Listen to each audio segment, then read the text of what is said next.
안녕하세요. 평택 지제역 방송국입니다. 오늘은 저희가 다중주택에 대해서 한번 나누려고 그래요. 다중주택, 다중주택이 지제역에 조금씩 허가를 내주고 짓고 있어요. 그래서 땅을 가지고 계신 분들이 다중주택에 대해서 모르는 분도 계시고 궁금한 분도 계시고 그래요. 그래서 다중주택에 대해서 저희가 한번 알아보도록 할게요.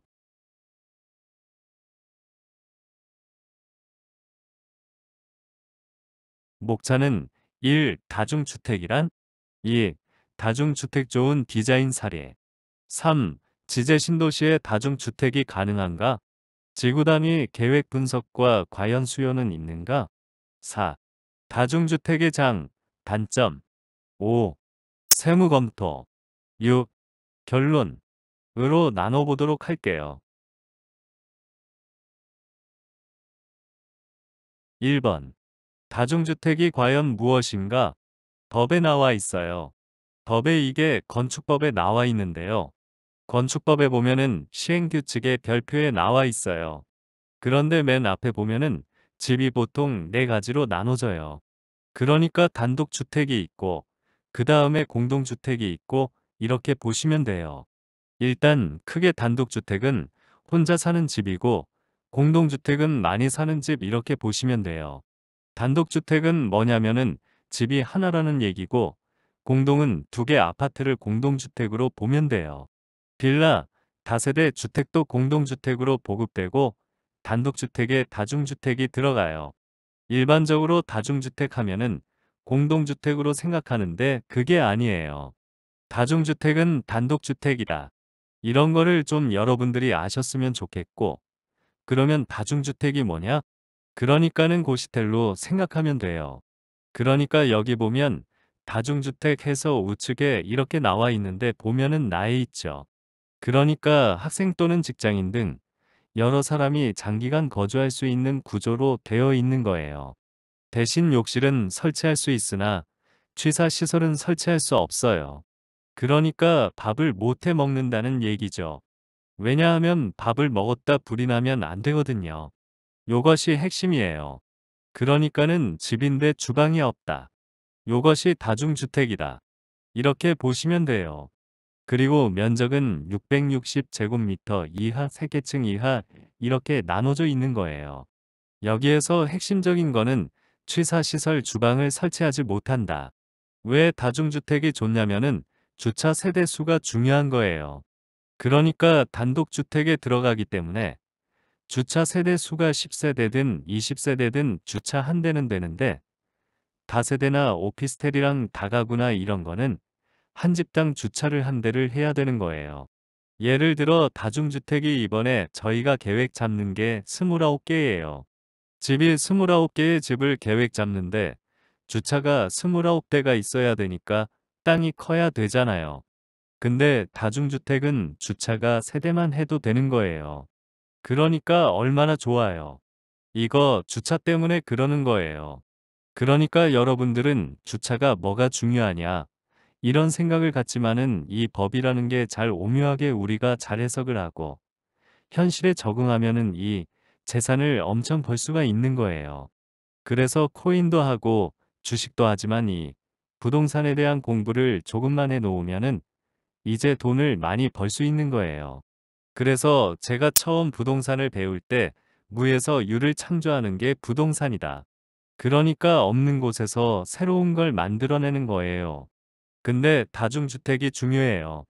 근데 작년까지만 해도 이쪽에 다중주택 허가를 많이 안 내줬어요. 그런데 이제 허가를 내주는 거예요. 지금 현재 고덕 신도시나 이런 데는 허가가 안 나요. 왜 안 나는지 아세요? 법이 그렇게 돼 있는 거예요. 고덕 신도시는 아무리 좋은 땅을 가지고 있더라도 다중주택 허가가 안 나요. 하지만 지제역 주변은 허가가 나는 거예요. 저희가 얘기하는 지제 신도시, 영신지구 모산 영신지구 여기는 다중주택으로 해서 허가가 난다. 그럼 어떻게 돼요? 여러분 그럼 다중주택을 져야 되는 거죠. 근데 좋은 점도 있고 나쁜 점이 있어요. 그걸 한번 살펴보도록 해요. 다중주택은 주차가 적어도 지을 수가 있다. 단 주방 시설을 못한다. 이런 개념이에요. 그래서 다중주택과 다가구 주택을 비교를 했어요. 두 개 다 단독주택이에요.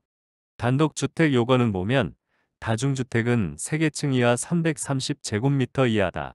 이렇게 보시면 되고 주거 형태는 비독립 가구고 취사가 불가하다.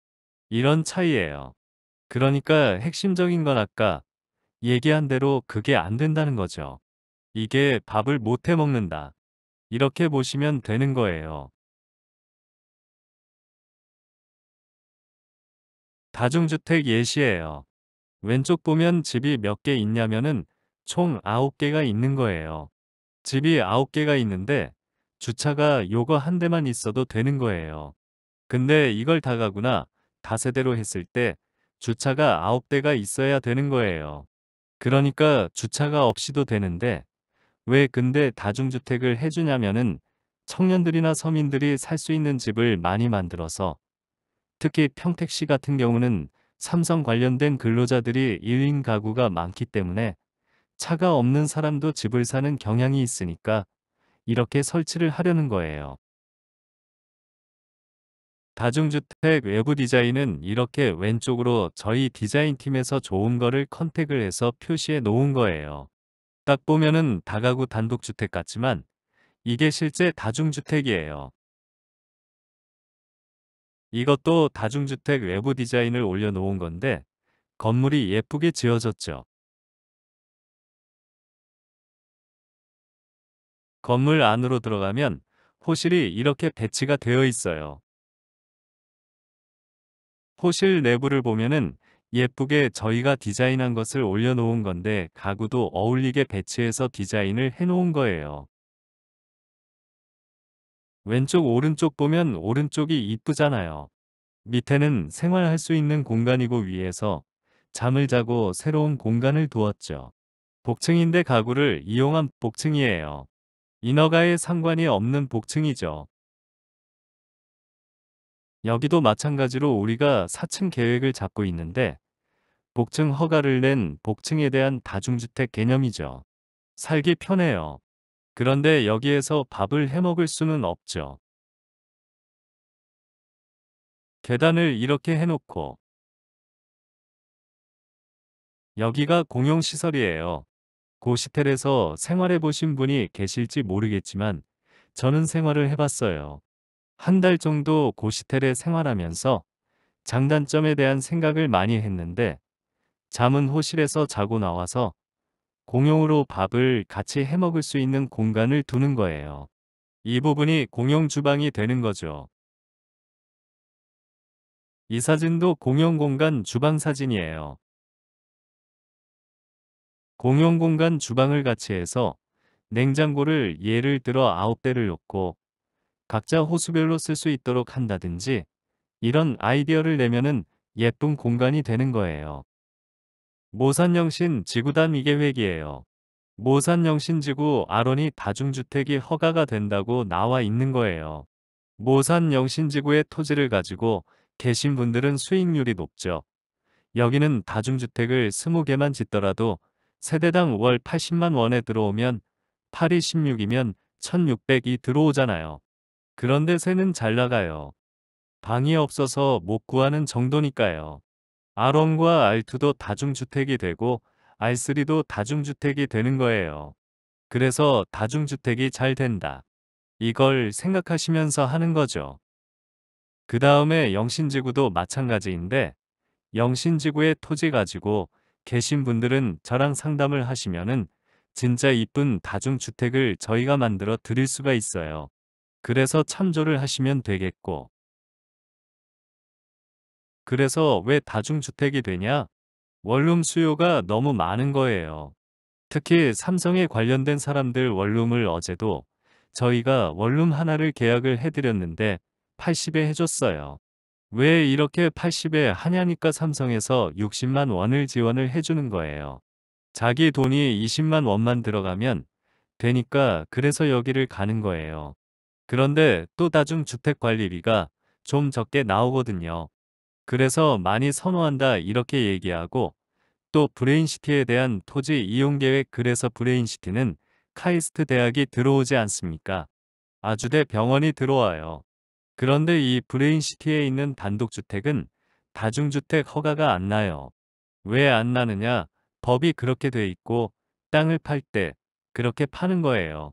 그런데 지제역에 있는 저희 사무실 근처에 있는 땅들은 다중주택 허가가 나온 거예요.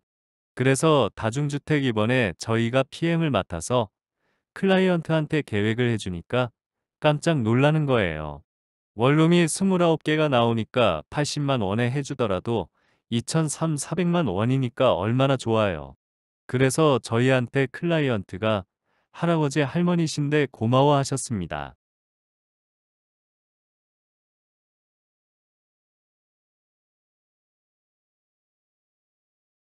다중주택의 장점과 단점을 살펴보면 장점은 월등한 주차 대수 혜택이 있고 호실수 제한이 없어요. 다가구보다 큰 임대 수익을 노릴 수 있고 수익성이 높기 때문에 매도가 수월하죠. 여러분도 다중주택을 선호하시기를 바라겠습니다.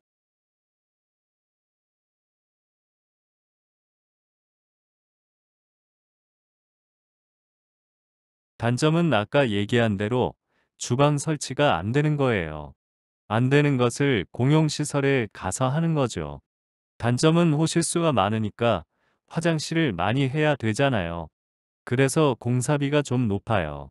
그 다음에 세 번째로는 세대수가 많으니까 임대 관리가 좀 번거롭죠. 그 다음에 네 번째로는 융자가 잘 안 돼요. 왜냐하면 방 개수를 하니까 이럴 때 저희는 신탁을 이용한 대출을 진행을 해드려요. 신탁이 무엇인가 잘 모르시겠지만 부동산 담보 신탁이라는 전문적인 게 있어요. 그건 나중에 토지를 가지고 계신 분들 오시면은 저희가 공사 융자 그 다음에 취사 시설이 안 되는 거에 대한 주방을 어떻게 효율적으로 하느냐 이런 것에 대한 대안을 저희가 제시해 드릴 거예요. 다중주택에 대한 세무 검토 이건 특별한 건데 간략하게 얘기하면 부가세가 좀 애매해요. 왜냐면은 임대료를 놓았어요. 왜냐면 80만 원이 나면 부가세가 발생을 해야 되는데 이거를 안 받게 해야 되고 또 공사비를 예를 들어 14억에 했어요. 그러면 한 1억 2천이 부가세가 발생이 되잖아요. 1억 3천 이거를 환급을 받아야 되는데 이런 좀 난해한 점이 있어요. 그런 부분은 저희가 나름대로 정리를 해놨어요. 매뉴얼을 해놨으니까 세무적인 부분은 참조하시면 되고 이 내용은 블로그에 그대로 올려져 있으니까 상세히 한번 읽어보시고 궁금한 분들 있으시면은 한번 방문을 하시든지 하시면 될 것 같아요. 그 다음에 세무 이슈가 많아요. 지금 현재 초기 단계이기 때문에 이런 이슈가 많다. 그래서 이런 거를 저희가 잘 협의를 해서 좋은 방법을 저희가 강구를 하려고 그래요. 저희와 관련된 협력 세무서가 평택에도 있고 경기도권에도 있고 서울권에도 있고 그래서 세 군데를 거래하고 있거든요. 다가구나 다중주택을 전문적으로 하는 세무 쪽이 있어요. 저희 협력 쪽에 그래서 오시면 저희가 그 부분을 연결해 드리면 상담이 될 거예요. 물론 저희가 개별적인 것도 얘기를 해드리지만 세무 쪽은 중요한 포인트이기 때문에 그쪽으로 연결을 해드릴 거예요. 그 다음에 이슈가 아까 얘기한 대로 신축 판매업으로 하고 임대 전환으로 하는 건데 이것도 전문적인 것을 정리를 해놓은 거니까 참조하시면 될 것 같아요. 다중주택 세무검토 결론. 결론은 처음에는 주택 신축 판매업으로 하고 나중에 바꾸자는 결론을 내려야 했으니까 참조하시고 약은 약사에게 세무는 세무서에게 병은 의사에게 전문적으로 맡겨야 하는 거죠.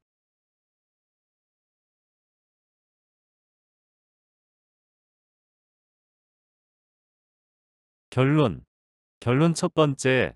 임대 수익률은 최고예요. 대한민국의 최고입니다. 여러분 빌라인가 다중주택인가 고민을 해보세요. 저희가 초기에는 다세대 주택 빌라에 대한 얘기를 많이 했어요. 이제는 다중주택을 많이 할 건데 양날이 칼이에요. 장기적인 거는 빌라가 나요. 왜냐하면 10년 임대료 놨다가 임대 수익은 적지만 10년 뒤에 아파트 가격이 지금 없어요. 자이가 마지막으로 6월 30일에 입주를 하면은 거의 끝나요. 그러면 아파트 공급이 없기 때문에 공급은 빌라밖에 없는 거예요. 그래서 저희는 2년 전부터 계속 저희 동영상에서 다세대 주택을 져라 빌라를 져라 이런 얘기를 한 거예요. 이건 10년을 보고 제가 다세대를 얘기한 거고 다중주택은 현재 월세가 많이 나와요. 땅 하나 가지고 있으면 잘 지혜롭게 하면은 2천만 원은 쉽게 받을 수가 있어요. 그래서 다중주택이인가에 대한 고민을 해보시고 세 번째로는 아까 얘기한 장기 수익은 빌라가 대세라는 걸 말씀을 드리고 네 번째로는 이거를 전문가에게 맡기세요. 내가 그냥 간단하게 지어서 해결될 부분이 아니라 이거는 세대 수가 많기 때문에 임대료를 대신 받아주는 역할을 저희가 하고 그 다음에 조그만 AS가 생겼다. 그러면 저희가 협력 건설사가 많거든요. 인테리어도 많고 바로 AS가 되고 그 다음에 공실 걱정 없고 저희가 여기서 부동산을 하고 있으니 주변에 협력 부동산이 많이 있거든요. 그래서 빨리 놔드리고 그 다음에 임대가 잘 나가게 디자인을 해드려요. 아까 앞에서도 보셨지만 미니 복층 허가법을 지켜가면서 가구를 이용한 복층을 만들어서 호텔식으로 저희가 만들어 드리는 거죠. 그리고 제가 누누이 강조했지만 최종 니즈는 건축주가 아니죠. 임차인 사는 사람이 편하게 리즈를 해야 되고 그 다음에 최종 건물을 사는 사람이 이게 임대 수익률이 2,500이 나와요. 내가 살고 싶어 샀는데 외부가 이뻐야 되고 멋 있어야 되고 내부도 호텔 같아야 되고 이런 디자인을 초기부터 잡아야 된다는 얘기죠. 그 역할을 누가 합니까? 전문가 저희 평택 지제역 부동산에서 그런 일을 한다는 거죠. 언제든지 오시면 저희가 좋은 공사했던 거 임대 났던 거 관리하는 현황 요런 디자인 요런 걸 충분히 보여드릴게요. 웃긴 얘기로 화장실이 적어야 되는데 그 화장실을 저희가 한 200개 정도 디자인을 만들어 놨어요. 그러니까는 1평짜리 0.5평짜리에서 디자인을 너무 많이 만들어 놔서 깜짝 놀라요. 화장실이 이렇게 많은지 몰라요. 그거는 저희가 우리 사무실에 디자인팀이 있어서 그런 화장실에 대한 최적 디자인이 나오는 거예요. 다섯 번째 위치가 중요해요. 역세권과 기업체 인권 근대 지제역을 굉장히 제가 추천하는 이유는 저도 서울 쪽에서 하고 또 디자인 쪽이나 부동산 쪽의 일을 공부도 많이 했지만 이 평택 지제역에 온 이유는 위치가 너무 좋은 거예요.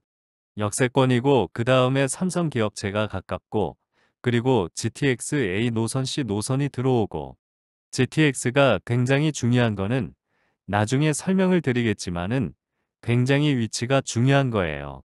역세권 기업체 인근 앞으로 10년, 20년, 30년은 모든 사람들이 어디에 사느냐? 지하철역 근처에 사는 거예요. 그래서 이렇게 모여서 하는 거예요. 외곽은 이제 많이 슬럼화가 될 거예요. 여러분 위치가 중요하다. 그 다음에 여섯 번째는 시공사 선택이 중요하다. 어떤 시공사를 저희가 추천해드리지만 그래서 오늘은 여러분들이 한번 저희가 다중주택에 대해서 나눴어요. 그래서 다음 주는 쉐어하우스에 대해서 나눌 건데 한번 여러분 요즘 추세가 이런 다중주택 쉐어하우스, 캡슐하우스 이런 쪽의 추세예요. 그래서 한번 여러분들 관심을 갖고 하시기를 바라고 모산 영신지구의 토지를 가지고 계신 분들은 한번 대안을 제시한 다중주택에 대한 것도 한번 고민을 해보셨으면 좋겠다. 이런 말씀을 드리고 오늘 평택 지제역 방송국 마치도록 하겠습니다. 여러분 저희가 힘이 되도록 구독, 알림, 좋아요를 설정해 주셔서 저희 방송국이 힘이 돼서 좋은 아이디어를 많이 여러분한테 알려줄 수 있도록 해주기를 바라겠습니다. 감사합니다.